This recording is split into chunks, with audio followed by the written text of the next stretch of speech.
You have been sitting here, frozen in the dark, for 45 long minutes, scrolling and scrolling into the void. You have aimlessly watched 5 different movie trailers, and you have obsessively read 20 different conflicting user reviews on the internet.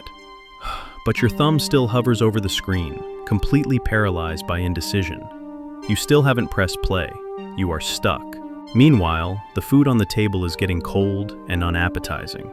The waiter is standing over you, tapping his pen rhythmically, waiting for an order you cannot make.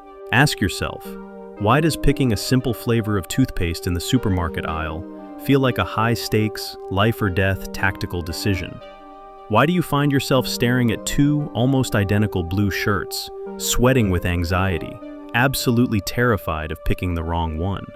This psychological phenomenon is called analysis paralysis, and it is slowly, quietly draining your will to live, one tiny choice at a time. You need to think of your brain like a battery.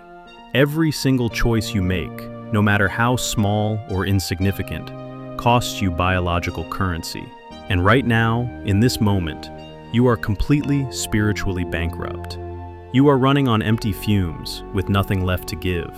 You are drowning in a massive, endless sea of infinite options, but you are starving for just one simple, clear decision. We were promised by society that more choices would make us freer. We were told that more options would make us happier people, but instead, we are trapped in the burden of freedom. We are suffocating under the weight of having too much to choose from. We are being crushed by the overwhelming, crushing weight of endless possibility that demands our constant attention. It is noise. It is chaos. It is a relentless, aggressive assault on your attention span that never sleeps. Welcome to the modern world.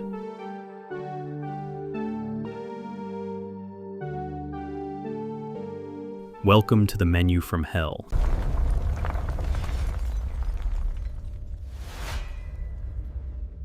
To truly understand why you are so stressed, look at the past. In the 1950s, a grocery store had maybe 3 flavors of jam. Life was incredibly simple. You picked one jar, you bought it, and you went home. You didn't think about it ever again. If the jam tasted bad, it wasn't your fault. It was the store's fault. It was the manufacturer's fault. You were innocent. But today, you walk into a modern hypermarket, and you are confronted with a massive wall of 500 different types of jam. And this is the trap. Today, if you pick the wrong jam out of 500 available options, it is entirely your fault. You must have missed something. You didn't research enough. You are the failure. This is what the famous psychologist Barry Schwartz calls the paradox of choice. The paradox is simple and cruel. More options do not mean more freedom for your mind. They often mean more anxiety, more hesitation, and significantly more deep-seated regret about the choices you make. When you have unlimited options to choose from, your expectations for perfection become impossibly, unrealistically high. You no longer want just a good movie to watch. You feel the need to find the absolute best movie ever made, right now.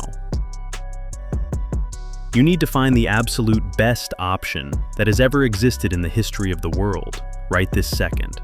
And because perfection does not exist in reality, you are guaranteed to be disappointed with whatever you finally choose. You will always look back and wonder if the other wheel, the one you didn't pick, was better. You are trapped in a prison of abundance.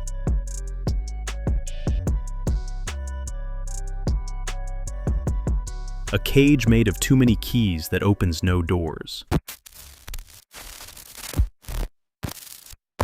Psychologists generally categorize people into 2 distinct types. Look at yourself. Which one are you? The first type is the Satisficer. They have standards. They find something good enough that meets them, and they take it without looking back. But the second type, and I suspect deeply that this is you, is the Maximizer. Maximizers cannot settle for good enough. They need to know with 100% mathematical certainty that they made the absolute best choice.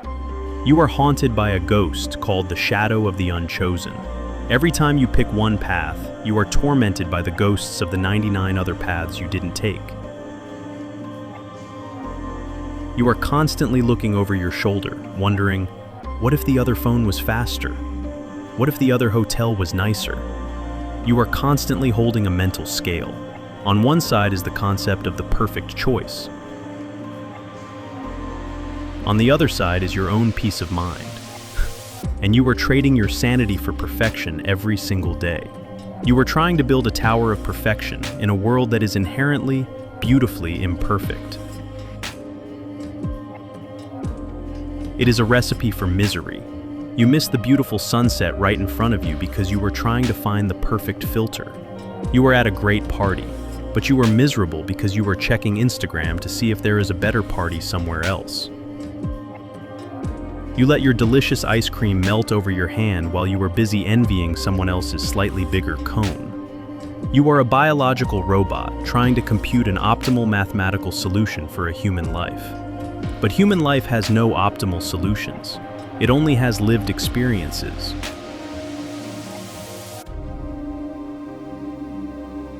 The cost of this perfectionism is much higher than you think.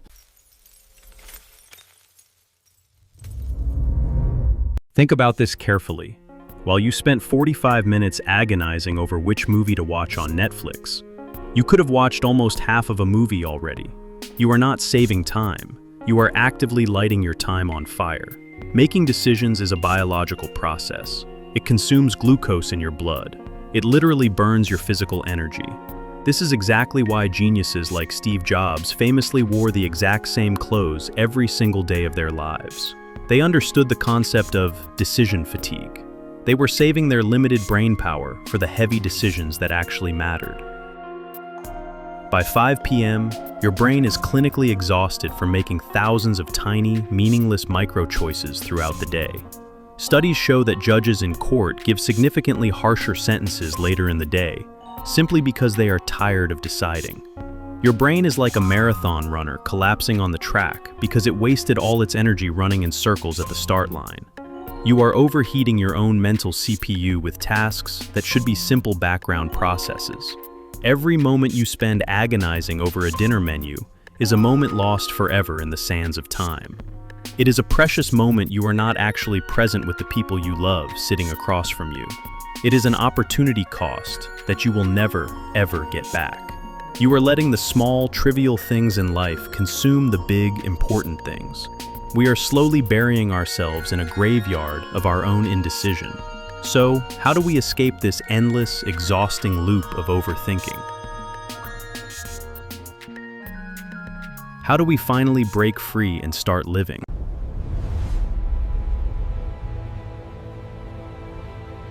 The solution requires a simple act of courage. You must embrace the art of being a Satisficer.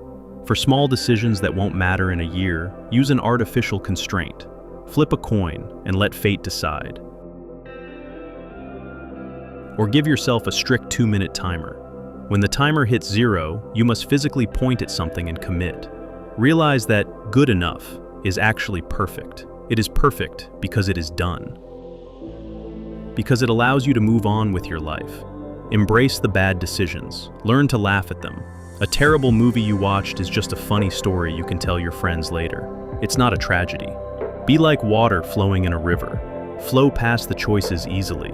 Don't get stuck on every single rock you encounter. Simplify your life today. Delete the apps you don't use. Reduce the number of clothes in your closet. Save your precious, limited decision-making energy for the things that truly define who you are. Save it for your relationships. Save it for your creative work. Save it for your passion. Save that energy for your wildest ambitions. Save it for your biggest, most terrifying dreams. Don't waste your limited time on this earth worrying about which toothpaste to buy. You have the power to let go. You have the power to stop. You are free to choose whatever you want.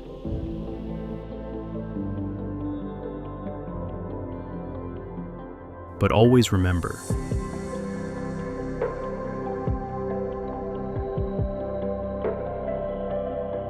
you are also free not to choose.